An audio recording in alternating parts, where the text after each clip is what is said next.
Hey, what's going on, guys? Welcome to the Superfriends podcast. This is episode 80. I'm your host, Nick, and I'm joined by CJ. What's up, guys? And Tim. How's it going, everyone? And no Luke. For what reason? Does anyone know why he can't? Sinestro trapped him in the Phantom Zone.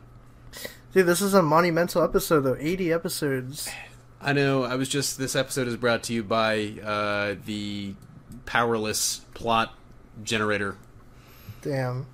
That means it'll be terrible then and get canceled. I mean, I'm sorry. Luke would have really laughed at that joke, and if any of you watched the last episode, you might know why, but that's one of the things when we talked about Powerless, Powerless had this great trend of, not knowing anything about the DC universe, and that was their thing, it's like, breaking news, the Flash has just been caught in the Phantom Zone by Sinestro. And it was so, okay. That's the joke. Wow.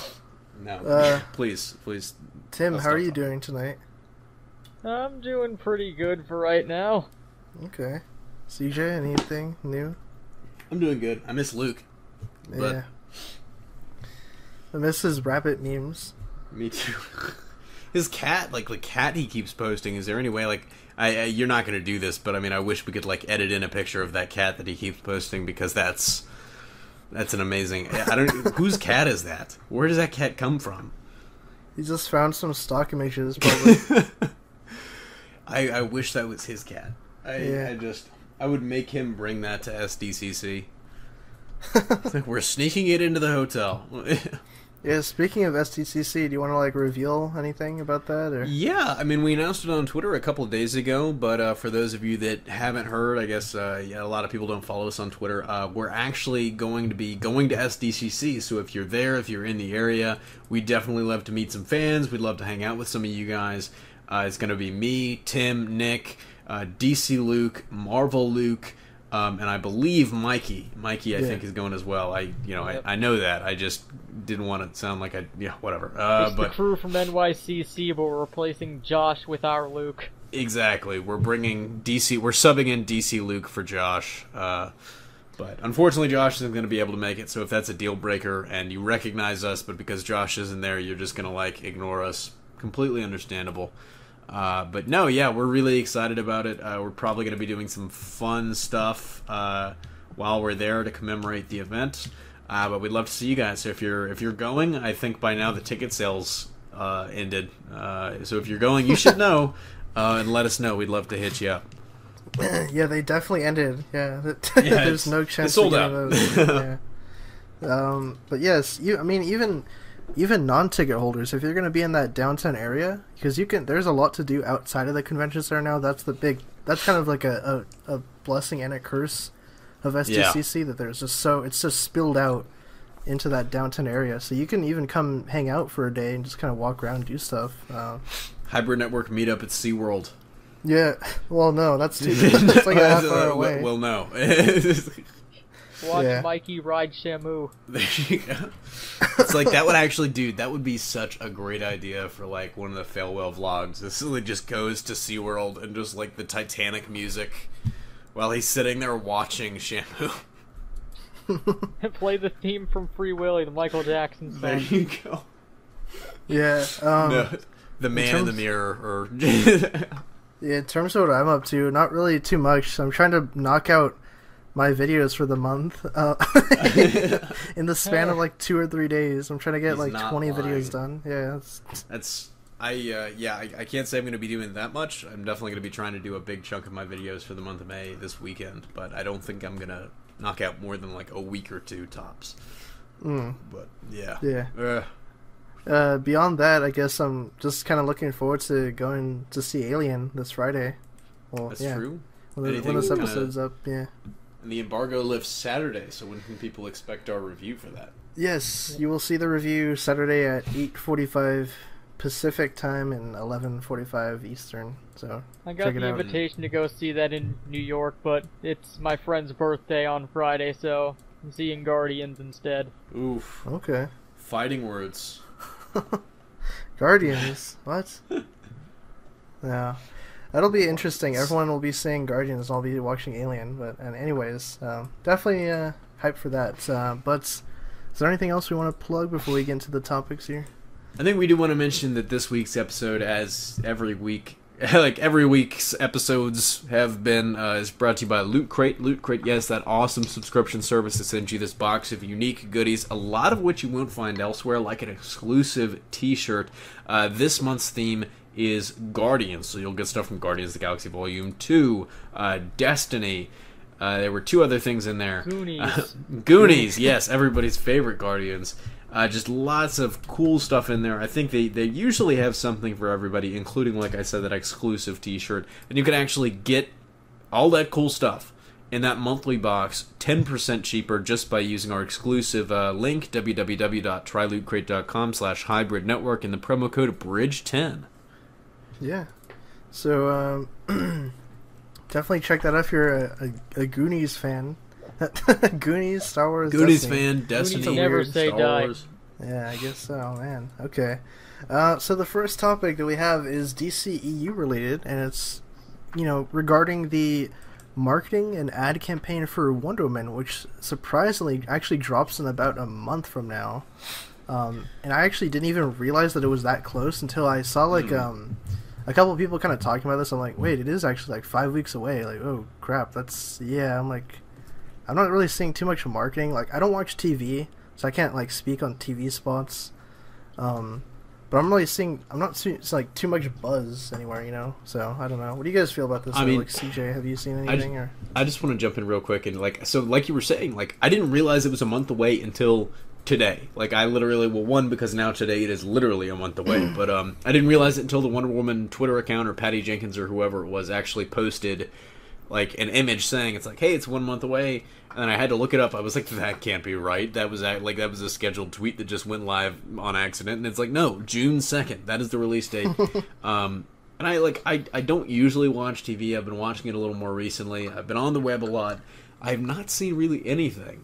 But before today, when this story or controversy, I guess you can call it, first started popping up, I was like, they've still got time. Of course, they haven't started the real marketing blitz yet because the movie isn't that far away. But man, honestly, after learning that it's that close, and I should have known, but it really just changes my opinion on the whole thing. I went from being they've got time, it's a non-issue, to being yeah, it's kind of weird. And to their credit, they're starting it up now, but it still is. I mean, I'm just a little worried it's going to be too little, too late.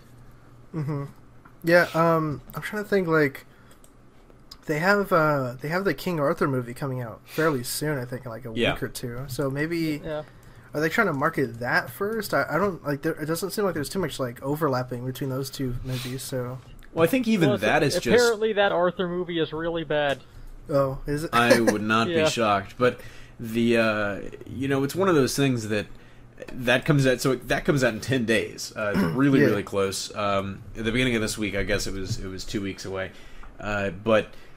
Man, it's even that didn't really start the media blitz until very, very recently. It is kind of curious. I don't know. Maybe that's just their strategy, and people are just kind of reading too much into it. Because on the Marvel front, we've been getting Guardians of the Galaxy full court press for the last month now, or maybe month and a half. It seems like, but it's even that is ratcheting up to another level. Just now that it's a month away. So Wonder Woman, I guess. Kind of makes sense that maybe they would, wait until about a month out, but I still this is a character that I think you needed to really hype up, and they haven't really done it. Yeah, I think, too, a lot of the complaints are, people saying that, oh, well, at this point in Suicide Squad's release window, Suicide Squad is getting a much heavier push. Even if you look at Justice League, that's coming out in November, and people are saying we've seen, kind of more marketing from that, or we know more about the plot and whatnot of that movie, when it's Wonder Woman is right around the corner. So I'm not sure if this is that, too this is all speculation, but it might be that they kind of regretted the amount they spent on marketing for Suicide Squad, since it was so excessive and for so long, and it altered a few times through it. Yeah. But it might just be that they decided to alter their strategy for this for any number of reasons. Well, that was a really another interesting point that I saw going around Twitter. Is somebody was there's this account, and if you know who it is, let them know that we talked about him. I'm not going to say anything negative. So we're not putting him on blast. I'm not here to start shit. I'm here to talk about shit. But so his feed for the last few days has been basically going over like all of the push that DC and WB gave Suicide Squad, and I think Batman v Superman, but all the tweets I saw were Suicide Squad related. And it was like all this stuff like, oh, a Suicide Squad like tattoo booth, and all like the exclusive like, it's like, man, they got Rick Ross on a song with Skrillex for Suicide Squad. There was a whole thing, and it's like, yeah, that fit the theme a little better. And kind of the response from some more of the DC faithful was, it's like, yeah, we're gonna have like a Wonder Woman tattoo station and a Wonder Woman Skrillex and Rick Ross song, and it's like, I get I want a Wonder Woman Skrillex and Rick Ross song. Purple Model T Mercy, but the I don't think I get both sides, I guess I'll say, because it's one of those things where, yes, I think Wonder Woman needs a much stronger push, and DC, I guess, maybe is being a little more conventional for this than they have for other movies, which seems odd. But at the other time, I was thinking to myself, I was like, okay, what would we do for like World War One? And it's like, I don't even know, like the Wonder Woman era factory worker experience. You're gonna get. I honestly thought like the tattoo thing could be kind of cool if you got some like old timey like Popeye like naval tattoos, like the anchor. But that's really the Trenchfoot Simulator. There you go, Trenchfoot Simulator 2017. You get like some big band song for your out. I don't even know. See, that's the thing. I just don't. I was thinking about it, and I was like, I kind of realized, and I thought to myself, I was like, wow, they're gonna have like a real hard time like thinking outside the box on this one, because I sat there for a good while and was trying to think of like what could we really do to like unconventionally promote this movie, and I couldn't come up with anything. There's a bunch of more, I guess, Wonder Woman specific stuff you could probably do, but it's kind of hard, and I think the time period of the movie is such a big part of it. It's really intrinsically tied, and Wonder Woman, World War One is such like an underserved time period. People don't really think about it that much as they do World War Two. That I think it's just, there's nothing that really like stands out to people, about it that they could just go to. So I don't know, man. I mean, I just got through before this watching all the TV spots for Wonder Woman. A lot of them, like, obviously for most TV spots, they use the same footage we've seen before. There were a few extra action shots, a few additional scenes, but one thing they're emphasizing now with these TV spots is saying she didn't have a father, she was created by Zeus. That was in like all of them.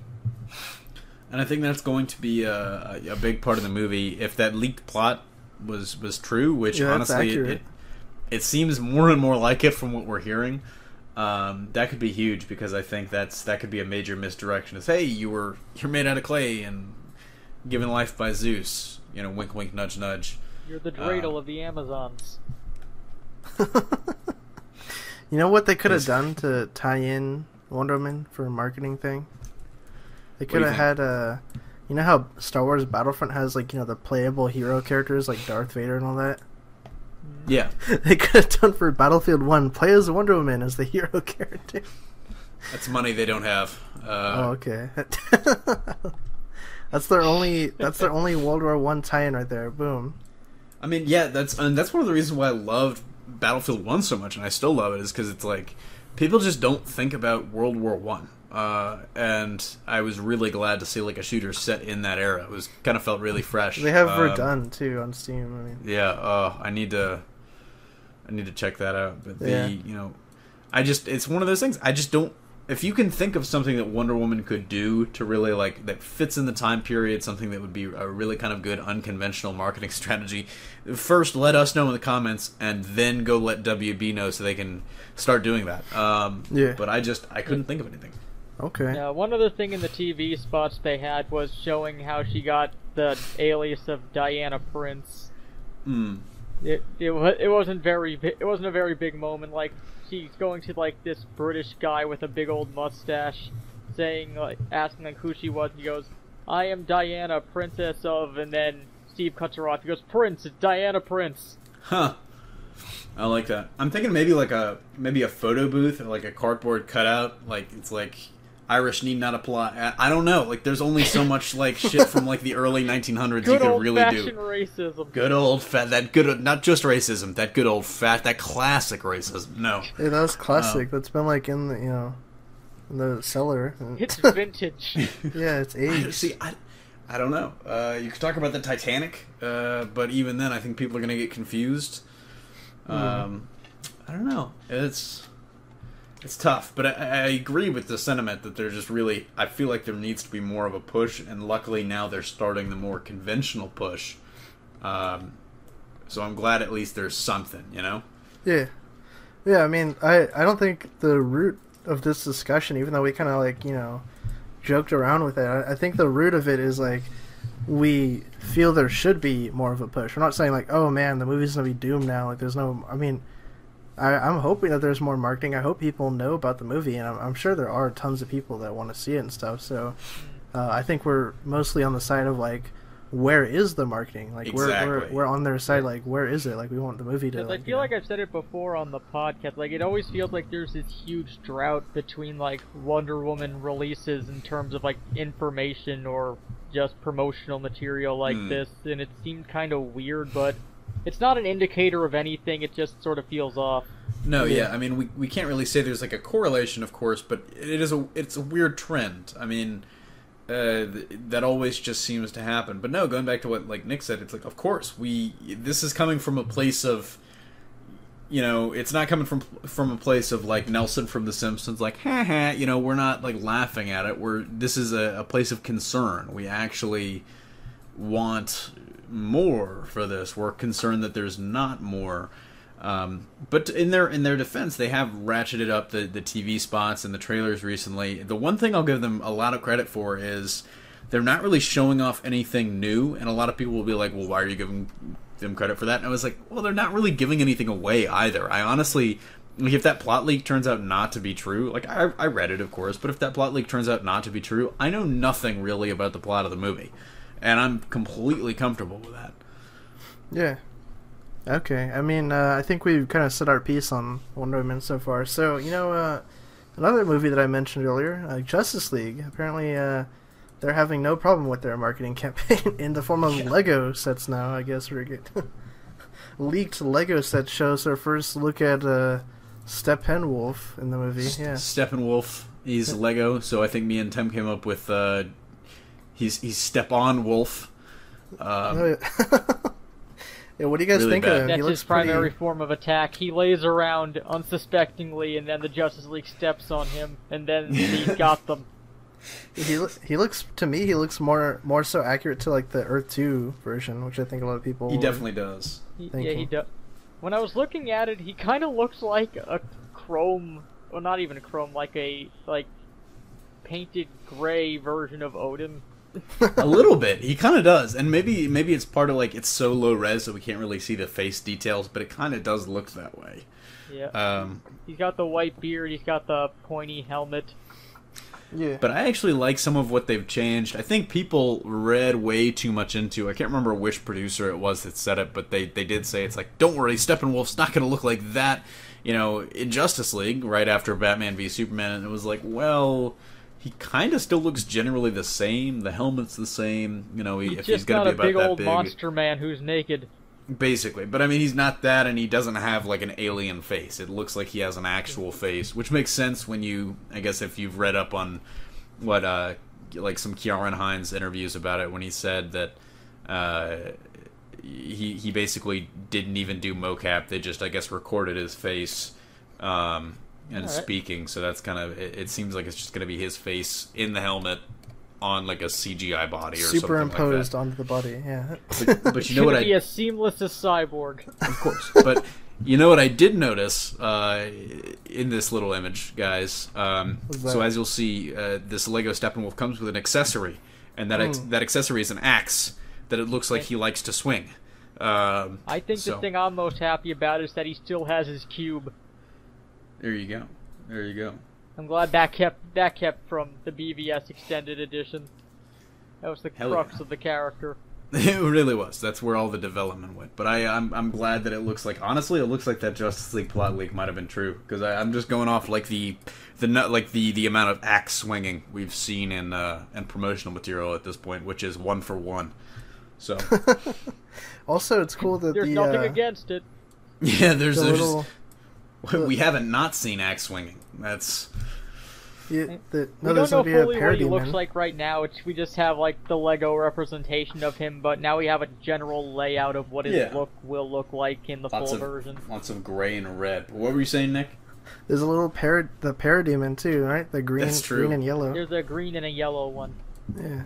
I'm partially wondering if that's not just like brightened up, and I guess in to a certain extent, Steppenwolf might be kind of like brightened up a little bit for the toy too. I don't think he'll really be that light gray, but like the parademons, I mean, at least from what we've seen in the trailers, and it's kind of hard because every shot was at night, but they definitely look a little more muted. It doesn't look like they're super like bright green. So I'm thinking they're probably going to be, if they're even green, it's probably going to be an earthier color, I guess, is probably the best way that I can put that. An earthier? We've seen them in the trailer, right? Yeah. Well, but obviously the colors are more muted, though. They're like a dark Exactly. Yeah, that's what I was thinking. Yeah. You have to put them through the sadness filter first. Yeah. Yeah, the Snydra. Despair, trademark. So, just my final thoughts really quick on Steppenwolf. I think he looks cool. I'm kind of surprised, honestly, they haven't revealed like an official photo of him or something, but I mean, it comes out in when's Justice League? Is that November? November? Yeah, it's a little over 6 months. That was gonna be my first guess, but I thought it would be wrong. Maybe SDCC will see it. That could be like, I'm thinking that might be one of the big reveals because we know they're going to be there. I hope he replaces Superman in the group shot. Yeah, that'd be fantastic. No, Green Lantern, right? Like an awkward family photo. I still love how when they cut Superman out of it, Flash just awkwardly standing on his own. Yeah, he's a loner. He needed friends, but he didn't need friends like that badly. Alright, do we want to move on to TV time? Yeah, we actually do have a lot to talk about. Okay, so I guess first up, speaking of identities and stuff, apparently Savitar's identity was revealed on The Flash this week. Does anyone have the details on that specifically? It was. So Tim, you watched. I did the news video. Do you want to go ahead and like break down kind of? Yeah, full spoilers here. If you major spoilers. Yeah, obviously. Yep. If you haven't watched our video yet. Yeah. We'll link to it. So what happened in the episode was they tracked down like the scientist lady that Barry got told about in the future, who builds the thing that can trap Savitar in the Speed Force. And then Savitar sends Caitlin to go kill her, and Savitar always knows where she is, and now Barry knows because he went to the future, so they keep running into each other. But even then, Savitar still knew Barry would be there all those times. And then it got to the point where in the last confrontation they have with each other, Caitlin is just directly saying the same things Barry's going to say at the same time. So Savitar knows so much about the situation that he can flat out just know what people said at given times. So then, later in the episode, like, the West family with Barry are all hanging out in the West home, and Joe's talking about love, saying that without love, I don't know what we would become. And then Barry just has like a brain blast moment where he looks and thinks back at like all the stuff with Savitar, him saying that I made myself, I'm the future Flash, and then he runs off, calls out Savitar, who shows up, and Barry reveals that he figured out that Savitar is himself from the future. Dun dun dun. But yeah, that's kind of the big thing. And then see, Barry was transposing a comma into his sentence when there was no comma to be found. That's true. He is the future Flash, but he is not the future Flash. It's not like, I'm not going to get into like that. Yeah, but he basically, so future Barry steps out of the suit, and we see he's got this really gnarly like burn almost on his face, blue veins. It might have just been the angle, cause the shot didn't look like he had that you had, but it looked like blue veins when he came out to me. That's what I was thinking too. It might just be something that's like an after effect from the suit or something like that. But yeah, no, he steps out and he does say that. He's like, I told you I was the future. Or I told you I was the future Flash. Yeah, there you go. It's like dun, dun, dun. The funny thing about this reveal to me is like I think a lot of people saw this coming or predicted this, but the interesting thing is that remember how a lot of people thought Zoom was Barry too in season 2? Like exactly, evil Barry. So that's nice. Everyone always assumes it's Barry. Yeah, that's nice that they're going full circle and like actually going through with that kind of storyline. Yeah. Well, I think that's one of the things. That's one of the reasons why people are a little bit underwhelmed. I think at least some people are. I personally, I didn't see it coming. I'll give you that I've been off and on watching the show. There have been weeks, like several weeks at a time when I just wouldn't watch it and then I'd catch up. And but it's one of those situations where I didn't see it coming until somebody actually mentioned it to me last week and was like, I think it's Future Barry, and I was like, that would actually make a ton of sense. And the more I thought about it, the more it seemed like really, really clear. But it's one of those things where, like you said, a lot of people thought Zoom was actually Barry, so I think that's why a lot of people are underwhelmed. This has just been their go-to, their go-to theory. And I honestly, I was not underwhelmed. I was not really like overwhelmed either. I thought it was pretty cool. I'm not going to give them, it's a little bit. I don't even want to say like cliche, but I think it was a little bit whelming for a lot of people. Okay. I think my main issue with it is, you've gone 3 seasons in a row where the main villain's been revealed to be someone from Barry's group, either someone who was introduced in that season or this season it just was Barry. Like, I wish that they, subverted it and just had him be someone else. Maybe someone we didn't even know, possibly someone we did.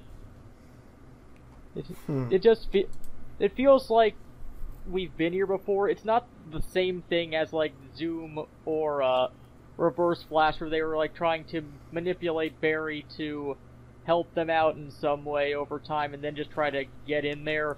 It's for completely unrelated reasons, because Barry's not trying to manipulate Barry. I agree. I think that's part of the blessing and the curse of having your mystery first season that went over so well, because I think that intrigue with Reverse Flash and with Harrison was it was really one of the reasons that I kept watching the show. I'm not gonna lie to you. It was, I liked the Flash, for all of its corniness, but that mystery that they came right out and basically revealed in the first episode and then kind of toyed with you for the rest of the season. I love that, and I think a lot of people did too. They responded really well to it. So I feel like they've kind of felt like they have to have that element of mystery in every season. And luckily they've acknowledged that's going to change hopefully next year. But we'll actually see what happens, if it changes or if it doesn't. Remember people thought that Ronnie, Raymond, or Cisco possibly were Savitar? I honestly bought the future Cisco theory, but the Ronnie Raymond one, in a vacuum, in a bubble, it kind of made the most sense for Caitlin acting like she did at the end of the last episode. Yeah, that was weird. I have no idea why she reacted that way immediately upon seeing Barry. I don't know. It was the gnarly scar. Why should I follow you? I'm Barry. I'll follow you to the end of the earth. The guy I just betrayed. Yeah. Exactly. I just don't know. That's why I think so many people thought it was Ronnie. It's because if it was Ronnie, then at least she'd have that previous tie. But nope. And if it was Cisco, I think that would make even a little bit of sense as well. But I still did. I feel like her reaction kind of looks sillier in hindsight. Yeah. But oh well. Okay. Hopefully in the next episode they explain why Barry went back in time and killed Iris. Yeah. This weird closed time loop. Yeah, they gotta explain all kinds of Savitar's motivations and whatnot, though. Because it doesn't really make sense. They're gonna have to try to find some way to break the cycle of what they're doing, because otherwise they're stuck in a closed time loop where this is just gonna keep happening over and over again. Mm-hmm. Exactly, and I think whether they reveal that next episode or they have a few more episodes left, that's the one that's, you know, for the reveal being a little bit whelming, that's the one thing that I'm really still very curious about is, like, why Barry did what he did. So. Alright, I think we've said our piece. Do we want to move on to viewer questions? Oh, before that, I think we got to mention something. We actually would like to remind you that this week's episode and every week's episode is brought to you by Loot Crate, that awesome subscription service. They send you a box of unique goodies every single month, and you can get all that for 10% cheaper just by using our exclusive link, www.trylootcrate.com/hybrid network, and our promo code BRIDGE10. So this month's theme is Guardians. It's got stuff from Destiny, Guardians of the Galaxy Volume 2, of course, because that comes out in just a few days now. It's also got some things in there from Star Wars and The Goonies. Yeah. So lots of interesting things in there. If you're a Goonies fan, I think we always... The Goonies, I guess, just because it's like the awkward fit, we do like pointing that out. If you're a Goonies fan, this is your chance. But I'm really interested to see what the t-shirt is, because you'll get an exclusive t-shirt in there. My gut says Guardians, but we'll see. But yeah, again, that's www.trylootcrate.com, and use the promo code, or /hybrid network, of course, and use the promo code BRIDGE10. Okay, cool. So, thank you guys again for submitting these viewer questions with the hashtag AskSuperFriends. So we'll take a couple quick ones here. So the first one's from Waru. He says, which character from Injustice 2 do you feel is a waste in the slots? Ooh, CJ, who do you You see? know, I've been following Injustice 2 for a while, and you know, I'm gonna go ahead and say the Joker. I think he's a character that I think a lot of us figured would wind up in the game. I wasn't personally surprised to see him in the roster leak. That, side note, has been proven to be 100% accurate at this point. But I mean, for story-wise, it just doesn't make a lot of sense to me. And then one, personally, I don't play with the Joker. Sorry to anybody that does. But I just feel like he's not really going to add anything to the game. He kind of feels like one of those characters that's just kind of got to be there. Yeah. So. Okay. Tim, who's your pick? I'd probably say Catwoman. She does like, they already have Cheetah on the roster, and she makes more sense with like the Legion of Doom characters like Captain Cold and Scarecrow that they have this time around, and so they already have like the agile claw lady. All she brings to the table is the whip, and it's really not that much you need. That's actually one of the things that I'm most interested in for Injustice 2, just briefly, is like they do have a lot of characters at this point, so many that I feel like we're getting some duplicates, which is something that I think in Injustice each character felt really cool and unique.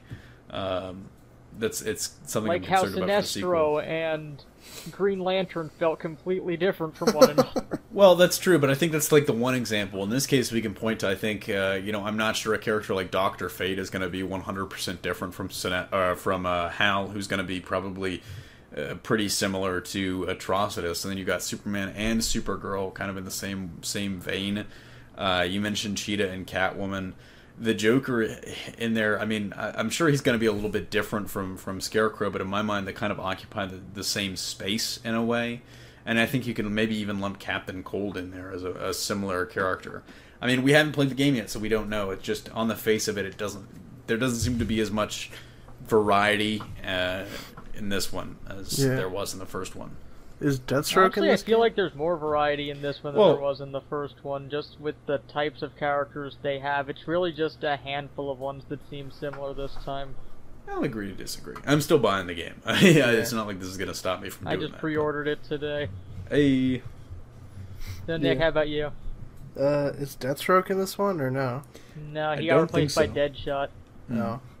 Okay, I would probably take out Deadshot and just put like Shazam in there or something. Or Plastic Man. Plastic Man would be dope. Nobody like him in the game. Yeah, there's no one like him. The stretchy guy. Yeah, so there you go. Okay, final question. Diane Gonzalez says, in Young Justice Season 3, do you think Dick Grayson would become an agent of Spiral like in the Grayson comics, or do you think they'll do the Court of Owls storyline with Dick Grayson? William Cobb and all that. Yeah, CJ, what do you think?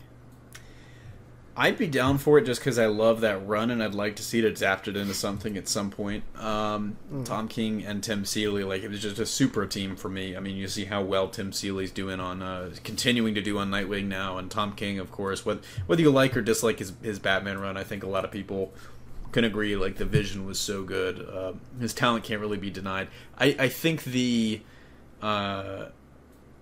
would be interesting. I could see them doing that, and maybe that's an excuse just from the way they make it sound. Like Young Justice, Outsiders, the way they make it sound, it seems like it might be like a different team or like a shakeup of the team lineup. So that would be a good way to get Dick kind of out of the picture and doing something else. But I kind of feel like it would be a repeat of more or less like the jump from season 1 to season 2, where it's like, oh, Dick's not Robin anymore. Tim is. Dick is now Nightwing, and then from season 2 to season 3, oh, Dick's not Nightwing anymore. He's Agent 37. So I don't know. I'd love to see them do it. I just I'd be curious about what that means for the rest of the show. Okay. Tim, any comments or thoughts? I don't know that much about the Grayson run. I can see them attempting it, but I honestly feel like they should just keep forward with what they already have. They already did the time jump at the end of the previous season, which shook up a lot of stuff between it, adding a bunch of new team members, and they don't really need to do that again. Just start off where they were before, and the Court of Owls thing that I mentioned before, it seems kind of pointless, because this question seems to make it seem like Dick is the sole focus of Young Justice. Which, if they go this route, then it's just Nightwing the series with other characters doing stuff in the background with the Outsiders and trafficking, which seems like a weird direction to go. I mean, I actually think it could work, and to kind of what you were saying, I don't think he'll be like the main star or anything like that, but if they do go this route, and, credit the question, I had no idea, I was just not connecting the dots on the synopsis. The meta human trafficking thing was a huge part of Grayson, as we mentioned, I think, when the synopsis first came out, when we talked about that. So I think this could be like the main, like, so instead of Batman sending him to check out Spiral, it could be something where he goes undercover for Young Justice, which I feel like some people might feel like kind of is very similar to what I'm trying to remember season 2. Was it like Artemis went undercover as Tigress. Artemis, She used dark magic to change her skin tone slightly and dye her hair. Exactly, but Artemis and Aqualad went undercover. I feel Black like people magic was the only way to get that change. That's true. But the black magic and black hair dye. But I feel like a lot of people would kind of call it for that, but it is a much more natural fit, I think, than I originally realized because of the meta-human trafficking layer of it. He could go undercover for the team, and that could be like a key subplot, but I mean, he wouldn't have to be in like every episode. He could be doing something else, Yeah. I think that, the Grayson thing would be probably the best fit for the show. I don't know about the Court of Owls thing. That just seems like it's too... It bogs it down too much. Yeah, it's too much. It's too big of a story to take him out of it or something, but... And that's another one I do want to see at some point, but I feel like that's the one that would really be like, oh, this is the Nightwing show, and Nightwing's off doing something completely different, while everyone else is focused on fighting meta-human traffickers. Oh, by the way, CJ, I wanted to ask when I read this question... They mentioned, like, the William Cobb connection with, like, Grayson's backstory. Has that been brought up at all recently?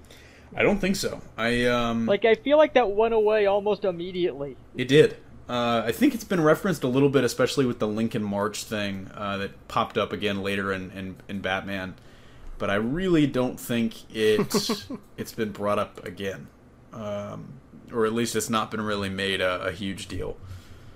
Actually, I take that back. Some of the beginning of this Nightwing run had a lot to do with, it was him going undercover in the Parliament of Owls and trying to take it down from the inside.